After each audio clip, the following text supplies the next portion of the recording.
Pessoal, primeira pergunta, antes de a gente começar falando especificamente, Trump acabou de vencer as eleições. E aí vocês que acompanham muito o cenário americano, provavelmente estavam muito mais antenados sobre as pesquisas, sobre o sentimento, sobre o que esperar, né? E quem estava aqui no Brasil, óbvio que a gente via, mas quando você está aqui no Brasil e não lê diversos portais de notícias nos Estados Unidos, meio que passa por um filtro, né? Você ouviu alguém falar, você leu no portal de notícia aqui no Brasil, ou seja, o cara, jornalista aqui do Brasil, viu algum jornalista lá dos Estados Unidos e interpretou da maneira dele. Então a primeira pergunta que eu tenho para vocês é, foi uma surpresa para vocês a vitória do Trump? Vocês já esperavam? Porque as pesquisas apontavam ali uma disputa bem acirrada, né? Olha, Gui, tem uma coisa, eu... Primeiro, feliz de estar aqui, conhecer o Igor pessoalmente, que a gente se fala já há uns 2 anos, né, Igor, nos bastidores. Eu sempre falei, há um bom tempo eu vinha falando para a turma o seguinte: o S&P é o mercado de valores americanos, a economia americana é outro monstro. E a gente sente, eu moro lá há 10 anos, esses últimos anos tem sido muito difícil para o americano em si, principalmente classe média para baixo. E isso ficou claro na eleição. As pesquisas têm o problema da amostragem que cada empresa usa. Tanto que só teve uma pesquisa que cravou, que foi a Atlas Intel, que é a brasileira, inclusive. Olha. Que cravou a eleição no Brasil e cravou a eleição nos Estados Unidos. Ele tinha o Trump ganhando em todos os swing states e ele cravou a porcentagem. Caraca. E essa pesquisa saiu 2 dias antes da eleição. A mídia, a gente sabe que a mídia hoje em dia, ela tem um viés. E isso é claro, as pesquisas de opinião da mídia mostram isso. Então sempre puxaram a sardinha para um empate técnico de uma coisa que sempre foi questionada. A vice-presidente, ela na primária de 2020 não teve um voto, quando ela tentou concorrer por conta.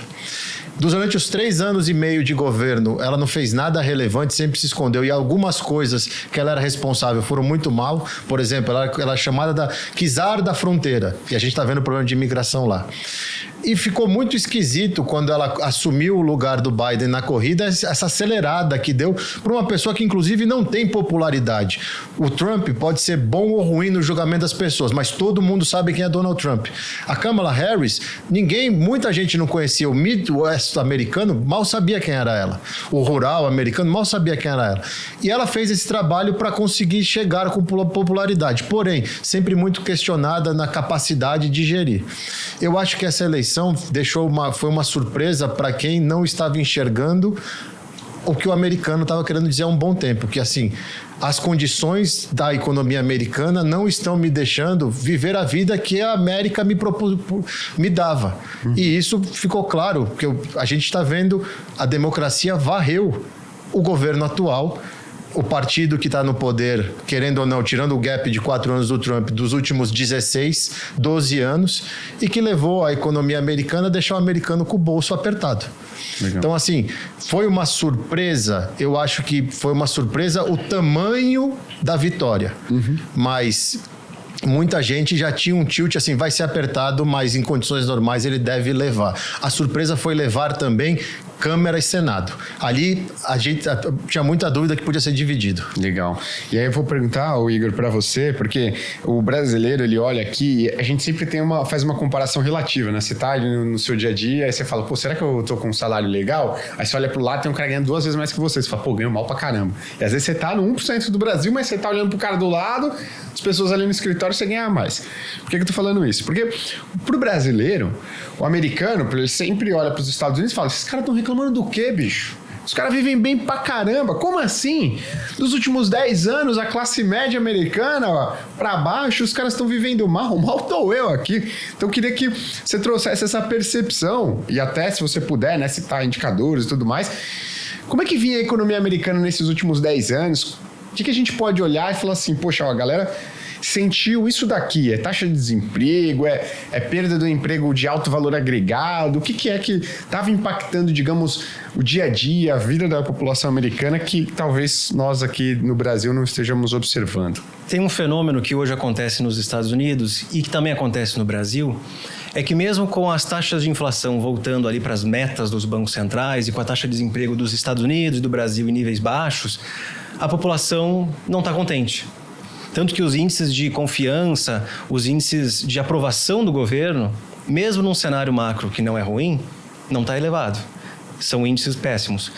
Isso já acontecia nos Estados Unidos antes dessa história de Kamala Harris. Então, já no governo Biden, quando ele era a imagem do presidente e que tentava se reeleger, os índices péssimos. Pô, mas a economia está bem. Veja só PIB, veja só inflação, veja só desemprego. É um fenômeno que é difícil de explicar. No Brasil é a mesma coisa, mesmo com uma economia legal. O que tem sido a desculpa para o eleitor para mudar de opinião em relação a democratas e republicanos é que, por mais que a inflação tenha voltado para um nível de 2%, 2,5%, que nada mais é do que o crescimento da inflação nos últimos 12 meses, o nível de preços continua muito alto. E isso está deixando muitas pessoas desconfortáveis. E isso é uma realidade para o mundo inteiro pós-Covid. Então, quando a gente fala de economia dos Estados Unidos, assim como o Brasil, assim como China, existe o antes pandemia e depois pandemia. Exato. Muita coisa mudou ali. Então, hoje, quando a gente avalia Estados Unidos, é uma economia muito dinâmica, crescendo consistentemente. Brasil também. Pô, alguma coisa mudou. O Brasil, antes do Covid, embora o assunto não seja Brasil, é bem interessante essa similaridade. O Brasil, antes do Covid, crescia 1% ao ano. E olhe lá, 0,9%, 1,1%. Hoje está crescendo de 2,5% a 3%. Pô, mudou, a economia é diferente. Estados Unidos é a mesma coisa e muito sustentada pelo consumo dos americanos, né? Então, algo que influenciou bastante no voto do eleitor foi que as condições de vida lá não estão tão fáceis quanto se imagina. E o consumidor americano consome muito. A gente estava comentando antes nos bastidores, eles são alavancados, né? Foi a expressão que o Fábio utilizou. Por mais que a inflação tenha voltado para um nível mais estável, próximo da meta do Fed, o nível de preços continua elevado e consumir num ambiente como esse é desconfortável. Pô, eu pagava tanto por 1 litro de leite, agora é mais caro. O combustível, que é muito relevante no orçamento das famílias americanas, que ficou muito mais caro com o tempo, impacta drasticamente o custo de vida. É que nem lá em 2008, 2007, quando os americanos tinham 2, 3 imóveis e mortgages, quando a taxa de juros aumenta, o custo mensal dessa hipoteca aumenta. E aí eu só consigo me conformar com esse aumento de custo se 2 coisas acontecerem. Ou eu corto despesas que eu não preciso, que daí reduz o consumo, ou eu ganho mais dinheiro. A minha renda tem que aumentar, mas não é tão fácil de aumentar a renda. Então, essas mudanças na economia global colocaram o americano numa situação bem difícil e a decisão foi essa na eleição. É isso. Legal. E eu acho um ponto importante que você citou, Gui, a gente tem que tomar muito cuidado. Eu estou há 10 anos nos Estados Unidos, eu sou neto de americano, eu cresci criado por uma avó americana. Não dá para comparar classe média e classe baixa americana num país de primeiro mundo com a realidade brasileira, que a gente torce, almeja e trabalha para levar ela para a realidade das condições de vida que uma classe média baixa tem nos Estados Unidos. Casa própria, acesso à educação, infraestrutura, coisas que aqui a gente torce e quer muito ver acontecer. Então, eu entendo quando o brasileiro olha e fala, pô, os caras estão reclamando do quê? Porque a realidade deles lá, que era muito boa, piorou. Agora, eles não têm culpa de lá eles terem o básico à disposição. O pobre lá nos Estados Unidos, a classe média baixa, ele tem acesso, ele tem dignidade, até a educação, ele tem acesso, ele tem casa, ele tem carro, é diferente. Mas, na sensação dele, a conta não está fechando. A gente mesmo, durante um bom tempo, e até hoje, porque os preços não caem, a gente vai em 3 supermercados fazer compra. Coisa que me lembrava na década de 90 aqui no Brasil da hiperinflação, que você tinha que no atacadão comprar o bruto, no supermercado local comprar a coisa semanal, carne, pão, verduras e no resto algumas coisas. A gente lá tá assim. A gente vai em 3 supermercados para o orçamento da casa não explodir, porque num lugar uma coisa está muito cara, no outro... Justamente por isso, os preços ainda não refletem essa queda da inflação. O combustível melhorou muito, só que o petróleo está na mínima. E ainda está longe de ser o que era antigamente. No Texas, hoje eu estou no Texas. No Texas eu consigo já abastecer abaixo de $3 o galão. Na Flórida ainda não, em vários estados ainda não, com o petróleo na mínima. E a gasolina, historicamente, nos Estados Unidos é R$2,50, R$2,80. Durante a pandemia chegou a 5. Caraca. Então, assim, fica muito caro. Muito, muito caro. E estrangula o orçamento do americano. Entendi. Tem uma coisa que se o brasileiro ele não entende muito bem, o americano então, que é a queda da inflação é diferente de deflação. Exato. Porque as pessoas pensam o seguinte, a inflação caiu. Inflação cair significa que os preços pararam de subir, não significa que os preços caíram, né? Então, o brasileiro, que é o cara que já está acostumado com a inflação, ele ainda não entendeu esse conceito direito. Sim. Muitos já. Mas, tipo assim, quando... Eu imagino o americano, que não sabe nem o que é inflação nos últimos 20 anos, quando ele olha lá e fala, a inflação caiu. Ele fala, opa, deixa eu pegar aqui meu salário, vou colar lá no mercado, vai estar tudo mais barato. Então, ele fala, não, tá tudo igual. Então, o americano ainda não tem essa percepção. E eles estão né? aprendendo agora o que a gente aprendeu lá atrás, que agora eles têm lá coisa que não existia. É o compre agora e pague depois. Buy now, pay later. Surgiu um monte de fintech que te financia.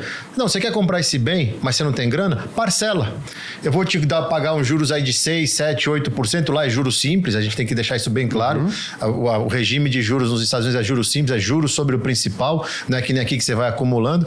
Mas tem um monte de americano parcelando isso. A gente vê dívida subindo. Se o desemprego aumenta, é uma pirâmide que iria ruir. Graças a Deus, a economia, como o Igor falou, tem se sustentado, né, Igor? Porque o desemprego tem se mantido em condições extremamente saudáveis, quase que um pleno emprego. Porque é o que está segurando o default das famílias americanas, que todo mundo está endividado.